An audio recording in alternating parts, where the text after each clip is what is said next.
said you were safe? Safe from what?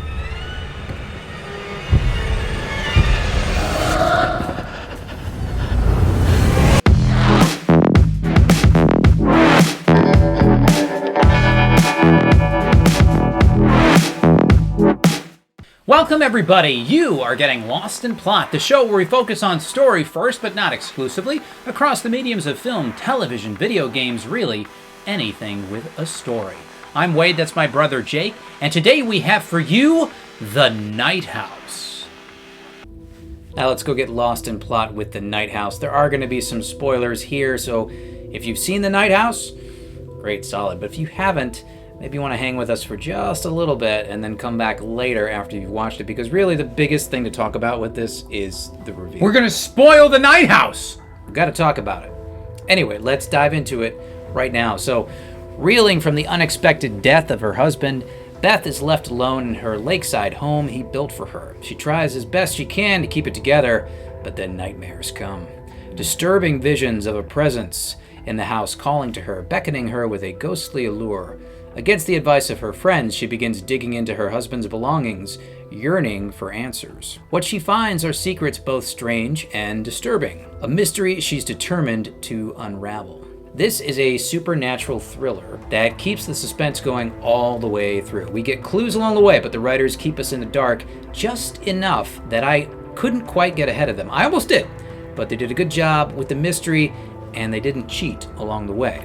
Now, after her husband kills himself, Beth, our protagonist, is trying to pick up the pieces. She learns her husband had a secret life that is tied in with the construction of their home. Now, there's a supernatural presence she thinks is him, and she has to unravel this mystery or bad shit is gonna happen. It's a film where it lives or dies on the strength of the reveal. There's terror, there's mystery, there's twists, but I can't say much more because really the only thing to talk about is the reveal, and that is The Night House. You're right.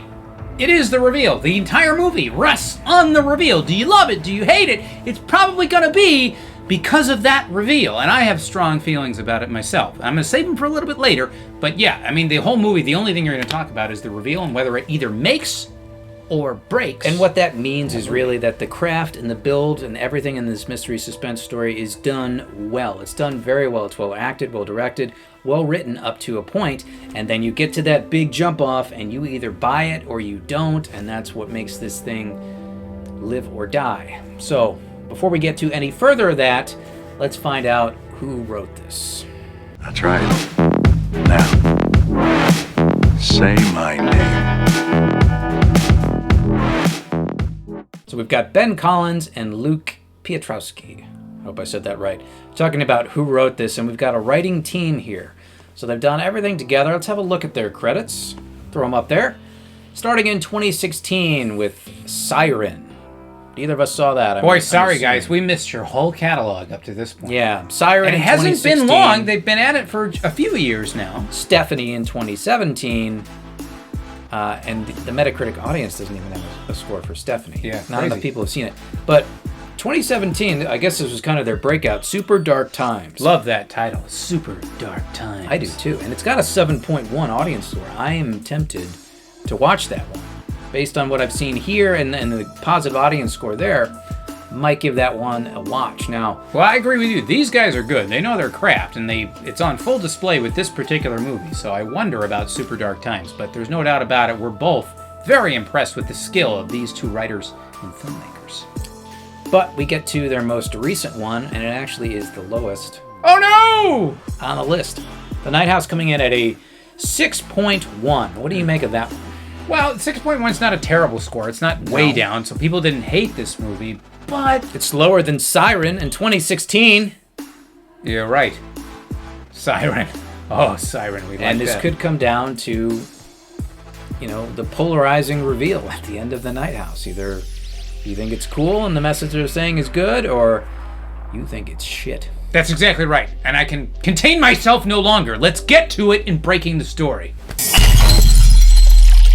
Now, when it comes to The Night House, my one thing is the nothing. And what is the nothing? Well, it's the antagonist of the story, the ambiguous antagonist of the story. Now, in horror films, we often have an external antagonist. We have Michael Myers or Jason Voorhees or Freddy Krueger. A metaphor that represents a psychological fear that we may have, whether it be a fear of death, isolation, abandonment, whatever have you. It's something that will stalk you around the house, and it's very real. But what if you were so cute as to say the enemy of my movie will be literally the fear of death itself? Well, that's one plausible way that you can read The Night House. Right? Now, the other plausible way that you can read it is that there is this kind of external antagonist, malevolent entity that is stalking this woman and haunting her.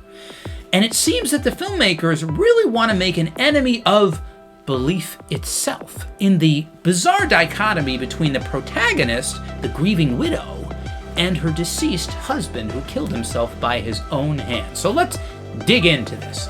The Night House focuses on a protagonist who is a woman grieving the loss of her husband who killed himself. She's a skeptic.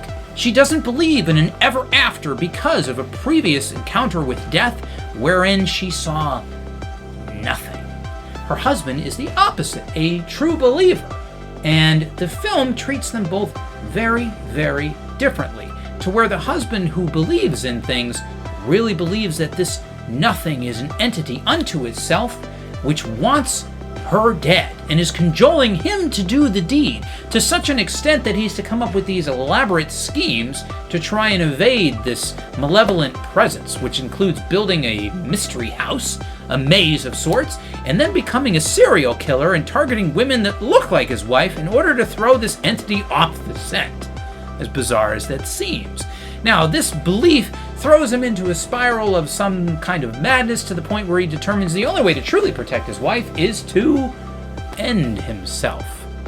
Now, our protagonist, who is his wife, faces the same type of choice. She starts off cynical and skeptic, and then throughout the course of the story begins to believe that there may be a supernatural presence, a ghost, if you will, haunting her ex-husband, haunting her every footstep. And she comes to start to believe. But by the third act, the choice she has to make is the same as her husband. Does she really believe the nothing is this malevolent entity, or is it simply just nothing? And all she has to do to avoid it is not kill herself in the boat at the end of the movie.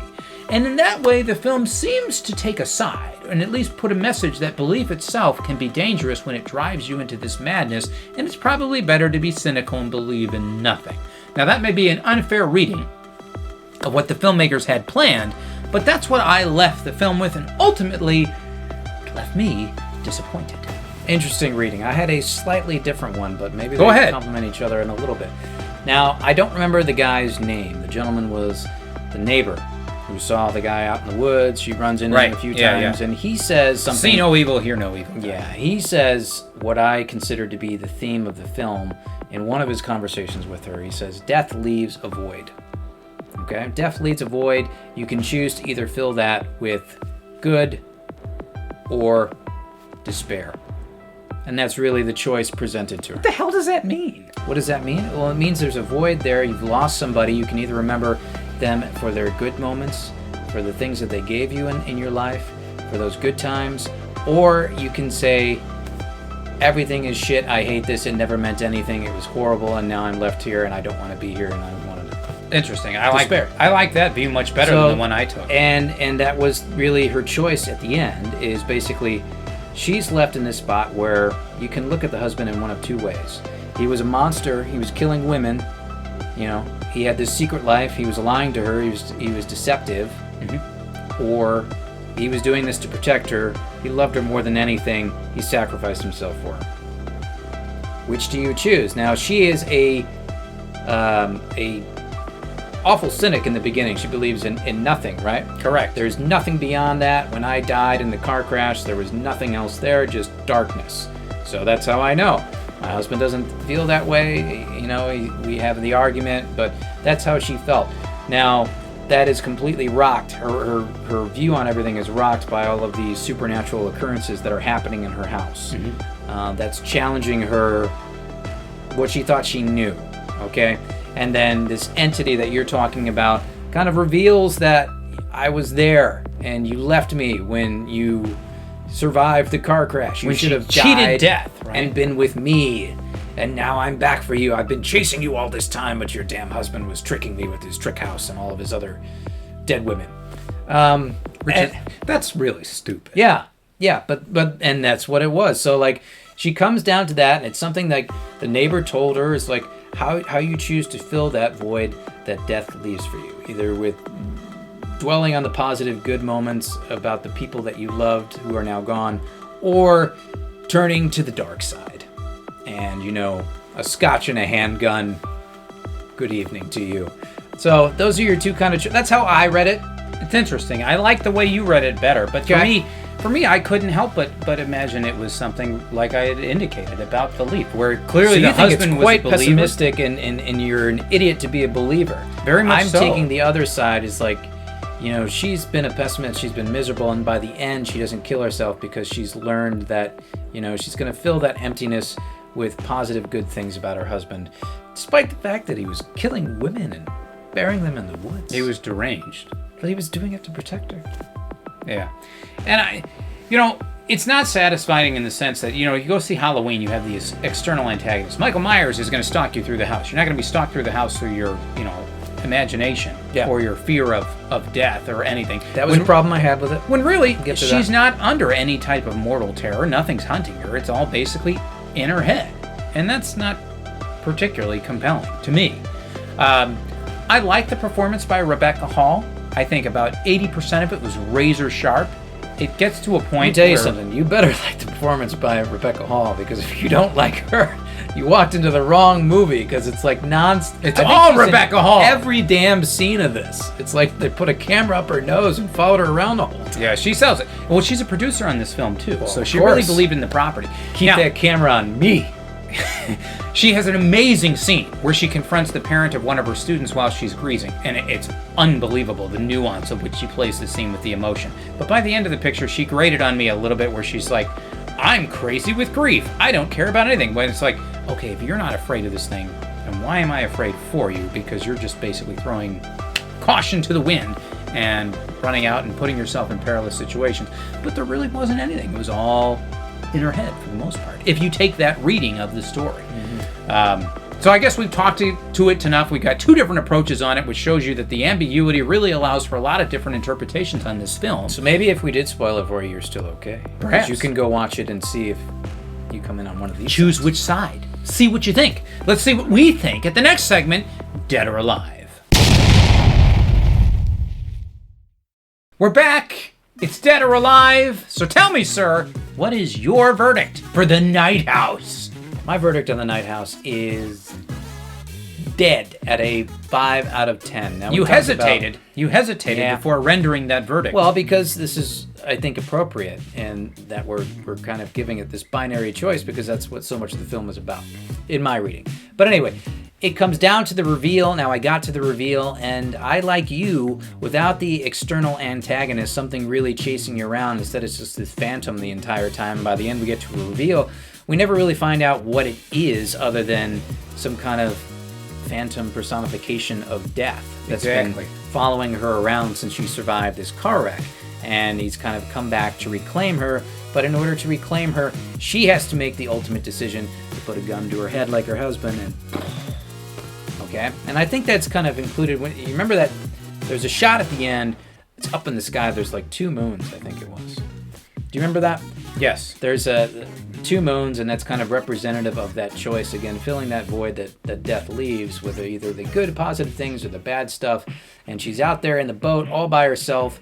Her friend is swimming out there to try and save her, and really, she has no business deserving a friend this good. This is like Yeah, the best that's true. fucking friend there's ever been on the planet. She'll forgive anything. And this bitter old angry woman, maybe she was much more charming and fun before her husband blew his head off. We're sorry, Rebecca. But in this film, she's just miserable. And she's got the best friend you could ever ask for in the world, swimming out to try and save her. Meanwhile, she's got the pull of Mr. Mystery, the phantom death guy, telling her to shoot herself. And ultimately, she makes the choice to put the gun down, and she swims off with her friend and the neighbor who delivered the theme and my reading of it. And that's the end of your film. But the fact that, this thing hunting her was just some kind of abstract elemental thing of death kind of, said, It's literal, and that's what it is. It's literal. It's basically taking what most horror films use as a metaphor. Here's the killer who is representative of this idea, so you've got to do a little bit of mental work to get there. I thought it would be Instead, it's more like, significant. No, it's going to be literally. Her fear of death is the enemy here. There is no external antagonist stalking her through the house. It's all in her head. And it's been that the entire time. It was never her husband. Nope. She thought it was her husband, so that kind of gives you a different reading as well. It's like this thing's been tormenting her. And I'm sorry.